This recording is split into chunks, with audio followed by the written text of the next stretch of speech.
it's great as always to have you with us. Craig, what are you doing? What's wrong? What's wrong? What do you mean? Haven't you learned anything from Sandra Sully? The secret to a successful show is to use a whole lot of piss-lame puns whenever you talk to camera. Oh, she loves piss-lame puns, doesn't she? She's the queen of the pun. If you didn't see it, check out her extraordinary cricket puns here recently on Australia's brainiest cricketer. So let's look at the batting order standing in our prestigious pavilion tonight. Taking the new ball and opening the bowling. Taking the cherry for the second over. It's only the opening partnership here. Our cricketers have handled the mystery balls with aplomb so far. Well, we haven't reached the silly point at this moment, but some of our cricketing legends have certainly bowled this maiden over with their knowledge. Well, that's 6 and out for me. I'm Sandra Sully. See you next time. Good luck. Truly piss lame. I almost expect her at the end there to say, I'm Sandra Gully. Speaking of cricket, though, I mean, how good was Jason Gillespie's performance against Bangladesh? Well, of course, the key word there is Bangladesh. Yeah, but very good. Still, 201 unbeaten, wasn't it? Not a bad effort from Dizzy. Highest score ever by a night watchman, and already the Bradman comparisons are being made. Oh, I think he's better than Bradman. Oh, much better than Bradman, much better. I mean, let's compare the stats. Let's have a look at their respective careers against Bangladesh. Look at that. Dizzy whips the Don, absolutely whips him. And I think it's about time, too, we replace that Bradman Museum. It's time that Bowral paid tribute to the much better batsman. Here we are at the Bradman Museum. That's more like it.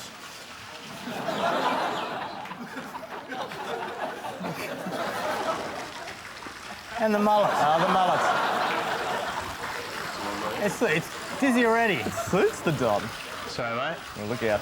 We're just at the Gillespie Museum, have you heard? Bradman's out, mate. It's the Gillespie. Take that off. You don't want to stay around for the Gillespie Museum? No, I'd be happy if you took that off. Not happy with the mullet? No, we're not. Okay.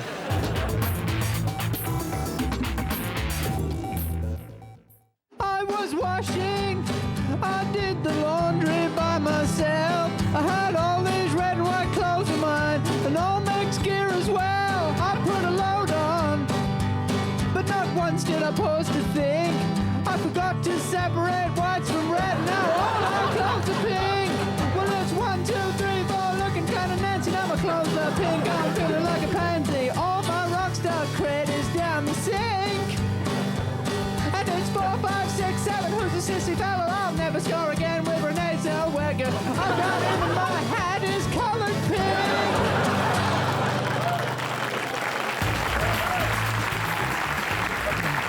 Ladies and gentlemen, I'm sorry. We will have to interrupt the show now for some breaking news. We've been receiving reports since we came on air, and I think we can now confirm it. This may be a world first, that Tom Cruise and Katie Holmes had a baby girl just 10 days ago. What a scoop! How did we find that? Now, I follow the news closely. I did not know she was even pregnant. But look, obviously, we should pass on our congratulations to the happy parents. It's a great moment for Tom. Means a big increase in his childcare responsibilities. Obviously, now got to look after both Katie and the baby, so it's going to be very difficult for True, him. it's going to be hard. Apparently, they've decided to name the child Suri, which is a Hebrew word meaning future Scientologist. Yes.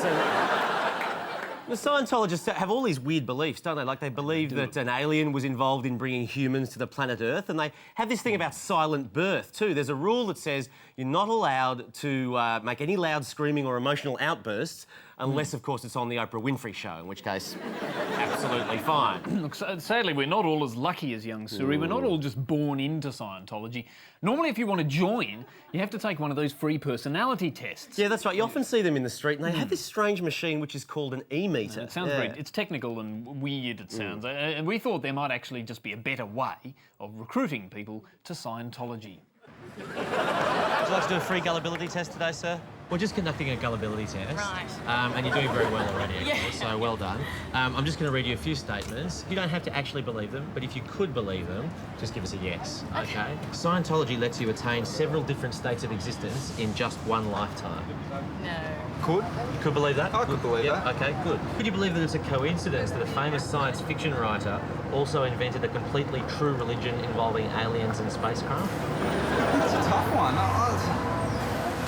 I wouldn't You don't have to believe it now. Do you think Oh, you're capable cool. of believing it? Oh, look, I could believe anything. Yeah, okay. Give me a couple of drinks. That's what we're looking for. Excellent. Could you believe right now dead people's souls are flying around and clinging to you, and that's what's causing everything that goes wrong in your life? Totally. Not everything, but yeah, I do believe it. Some of the... OK, good. Oh, no, that would be my ex-girlfriend. If it's 75 million years ago, the Earth was... You don't believe that? No. Could you believe that?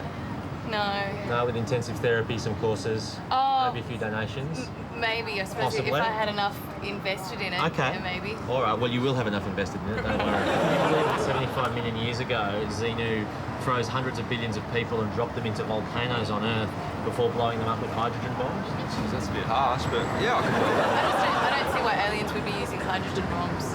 Sure. Could you believe that Tom Cruise is a completely normal human being? No. Right, okay. Well, you've scored very highly on everything else, but even that, It's a bit much. just can't believe that. There's no doubt that he's completely sane. You're being serious? Nah. Well, that's a trick question. If you believe that, you're actually too gullible for the gullible test, so you've done well. To make this fully scientific, we do need to check your reading on the BS meter. We're testing whether you're shrewd, gullible, or James Packer. Now, the James Packer is not a reference to Scientology, that's just a reference to One Tell, actually. How does it feel to you? It's okay. Does it feel scientific? Yeah, it does. Yeah? Scientific enough? Yes. Would you like to take a test? No, that's fine, No? thanks. It's free? I'm the official from the church, so... Oh, OK. Yeah, All right. Well, if we get any people who pass, we'll send them in, eh? There you go. OK. Last week, Rolf Harris unveiled the most important painting of his life, a portrait of the Queen on her 80th birthday. And this week, it's Christo's turn. Join the celebrated artist as he wraps Her Majesty from head to toe. Sit still, woman, damn it! The Queen by Christo, 7:30 Sunday on ABC. Where's the corgi gone?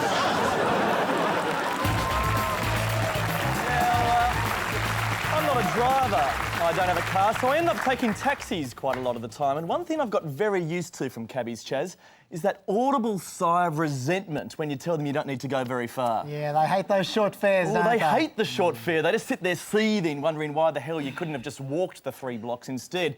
So I decided to set Chaz here a little bit of a challenge. I asked you to go out and try to pull off the world's shortest cab fare. That's right, and I do like a challenge. So, in this case, the challenge was, could I find a cabbie who was prepared to take me less than 10 metres and not punch me in the process?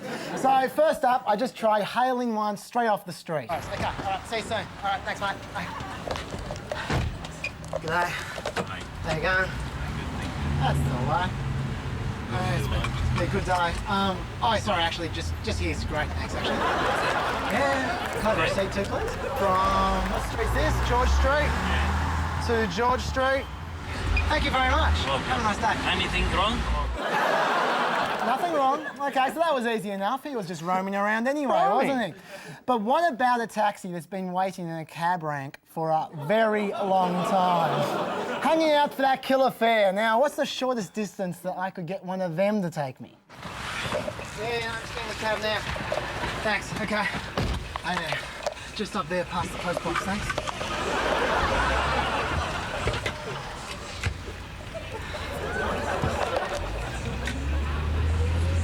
Fantastic.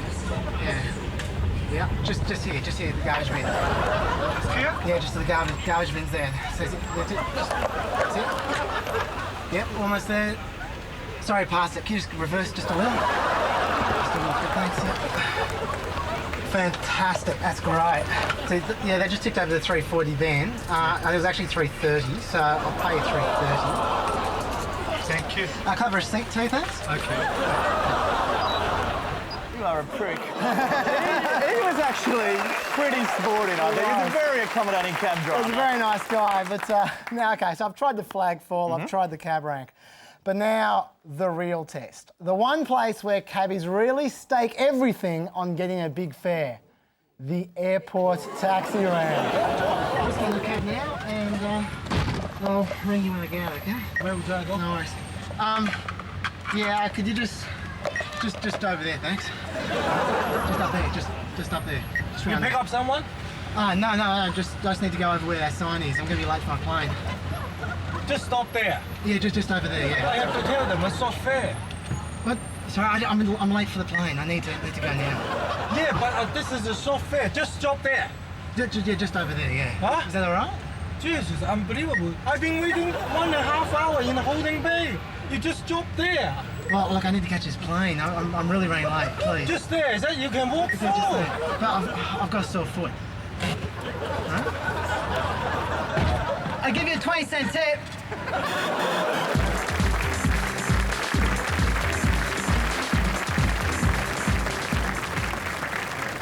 Oh, excuse me, madam. I wonder if I could ask you for some directions. I've been wandering around for ages and my sense of orientation has walked out the door. I've been doing left turns, right turns, 180-degree turns. That's right, 180 degrees, 180 degrees. This number is never to be repeated. 180 degrees. Anyway, I've got to be on time for a recording session for a warehouse clearance commercial, and I absolutely must be there before midnight tonight.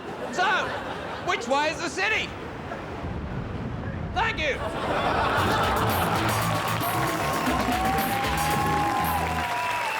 Welcome to the famous Face Off. Tonight, actors. Now, of course, actors require years of precision training in the dramatic arts of theatre, film and television, but they also need to perfect the art of delivering an awards night acceptance speech in the allotted time before the orchestra cuts them off. Happened to Nicole Kidman at the Oscars, thank goodness. So tonight, let's find out which of our country's finest actors can do the fastest acceptance speech. Please welcome Deborah Mailman and Pia Miranda.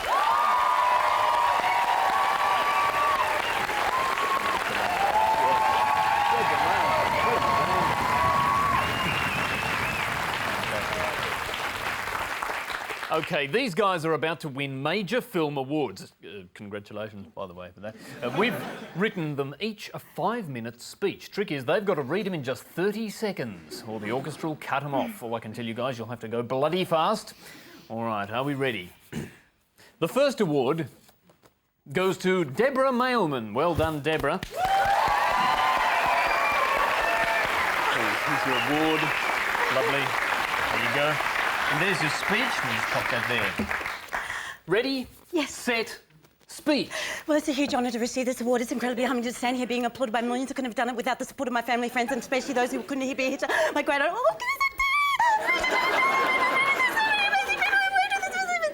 Martin Scorsese, Altman, Woody Allen. Shit, this is one hell of a movie.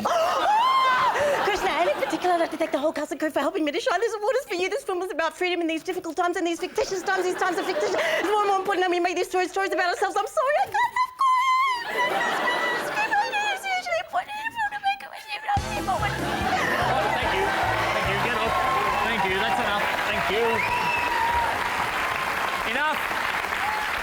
Shush. We've got to move on. Big hand for Deborah. Deborah, you clocked 156 words. Congratulations. Not a bad effort. All right. Now, tonight's second award goes to Pia Miranda. Congratulations, Pia. Here's your trophy. Thank you. Here's your speech. There we go. Ready, set, speech. Well, all I can say is screw you all. I did this entirely on my own and everyone else has gone the way. I've never met a bigger bunch of lame-os and dickwits, and the whole losers who botched this movie. The cast were an embarrassment, the director was a Durban, and the script was dog. And what's the deal with the gaffer? The worst guy I've ever worked with. And if anyone tells you movies are a team effort, they're talking out their ass. And I'm the only one who's talent in any production. And if it wasn't for my brilliant performance, this baby would have tanked. And if it wasn't for my parents, who are complete assholes, you'd think of me 1,000 support. Dad was always saying there's no money in acting. Money to become a lawyer. Well, God damn you, hell, Dad. You stinking fascist. You can stuff this trophy up your side on us. As for the other on me, frankly, I shit on this face very hard. And come on, you can stop. Get off! Finish! Enough! Go on all night! We're going to move through. Congratulations, Pia. You got through an amazing 163 words. Which means, ladies and gentlemen, the best actor in the world is Pia Miranda. Thank you very much, guys. Well, that was a great segment. I'd like to thank the crew, Brendan, Dickie, Richard, Peter. Thank you for making this segment a great success. Of course, the director, Mark Fitzgerald. Oh, piss off! Piss off! Fuck you all! We'll go in other news.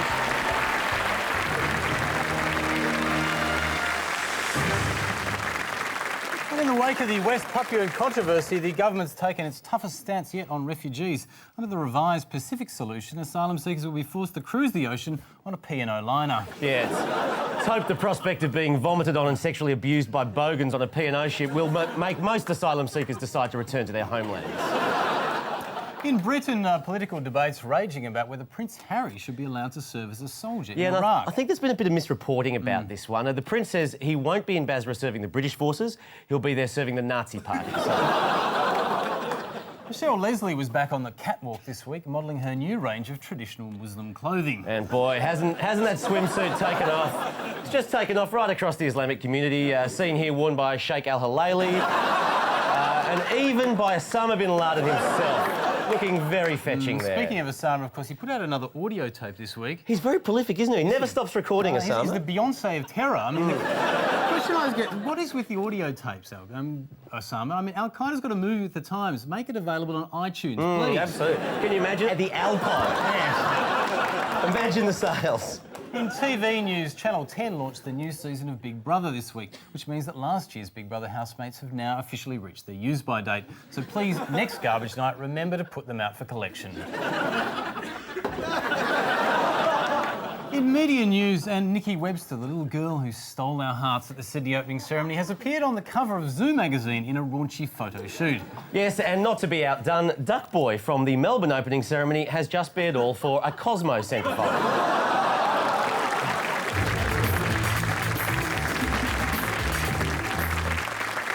I was an out-of-work actor when they asked me to play the part of an abusive boyfriend in a domestic violence campaign. I thought it'd be okay if I only did it the once. Even though I'm playing a wife basher, I assume people realise that I'm only acting. All I agreed to was 3 quick stills, just to tie me over until my next Shakespeare play. Doesn't mean everyone will now think I'm a rapist, does it? Still, I guess it's not as bad as appearing in the Work Choices ads. Appearing in government ads. Australia says no. Written and authorised by the Commonwealth Government, Canberra. I can recite The Man from Snowy River in less than 10 seconds.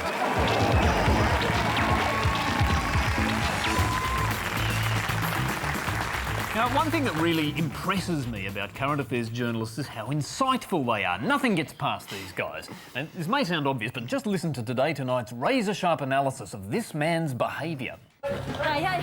Get down the window! Get up! Hey! Settle down, mate. What do you want now? We haven't been stalking What at the all, f*** mate. you want? We just want to ask you some questions, mate. Mohammed Nabba is an angry man. She thinks he's an angry man, Andrew. An astonishing insight there. Now, what we just saw there is a classic Menace to Society beat up, right? And if we look at the current affairs tally board for a second, he is now the 41st Menace to Society. Today Tonight has done a story on this year. Way ahead of a current affair, have only featured 30. Yeah, now, I'm glad you brought out the tally board, Chaz. You've been counting stories all year, haven't you? I have indeed, and Today Tonight has been absolutely flogging the competition. They're winning rip-off merchants, 44 reports to 39. We Need Tougher Sentences, 17 to 11. Medical Freak Show, 10 to 5. Fatties, 15 to 11, and Youth Gone Wild, 22 to 16. But they're not having everything their own way, Andrew, because a current affair absolutely dominates the crucial cross-promotions category, 44 reports to 11. Which brings us to tonight's lesson, cross-promotions. Now, let's start with some basic cross-promoting from the amateurs in the field. Today Tonight. Now, Dancing with the Stars was back last night with more than 2.1 million Australians tuning in. Plus high drama behind the scenes on Dancing with the Stars. And was Jennifer Hawkins voted off Dancing with the Stars because she's too beautiful? Now, that's not a bad effort from Seven. In fact, they're even creative enough to invent entire news stories from scratch just to promote their primetime lineup. The feud between contestant Kate Langbrook and judge Todd McKenney intensified with the pre-show arrival of an angry mob. Shame, Todd, shame! Shame, Todd, shame! Kate Langbrook's army stormed Channel 7 last night. Keen to avoid the angry mob, Todd snuck in through a rear entrance before the show. Very scary, those these mobs. angry mobs. Well, that's Today Tonight. Channel 9 don't bother themselves with such niceties. They simply ram their promotions straight down our gullets. CSI, the original crime scene investigation, is about, of course, forensic cops who combine good looks, cutting-edge intellect and designer label fashion. Which is more than we can say for Tracy. But A Current Affair is so good at cross-promoting that they even load cross-promotions inside their cross-promotions. Just look at this story now. They're supposed to be cross-promoting their Logies telecast here, but they just can't help cross-promoting a network personality at the same time. Not so for Rove. Will this be his fourth gold Logie in a row? Speaking of Rowe, Jessica will be there with her best frock on. Hopefully something with sparkles. I love something that's got a bit of sequin, a bit of shine. They've got so many shows to advertise, they don't know what they're doing. Well, that's all very well, but the real pros work their ads into serious news stories. Now, see if you can spot the promotion. Channel 7 snuck into this report about parental discipline. She, takes my TV away or something and I'm not allowed to watch it. No home and away? Yeah, pretty much. Very subtle, very subtle. Slipped it in. Although, once again, A Current Affair showed them up. Just look how seamlessly ACA wove a gnawing sports promo into this story about a dodgy car repair job. It's not roadworthy at all. It's got a lot of defects. If we took you through the full list of defects, you'd miss tonight's coverage of the Commonwealth Games. Ah, yes, the Commonwealth Games. Now, this is when Nine broke all kinds of cross-promotion records. Oh, yes. We're talking 26 stories about the Commonwealth Games in 10 days. Pretty much everyone got their interview with Tracy. Cyclists, weightlifters, even shooters got a Guernsey. Everyone, that is, except one very angry man. CJ Bruton from the Boomers. Now, where was his interview? Where he was deserved it? an interview. Now, so we took him to Channel 9 to demand his rightful airtime.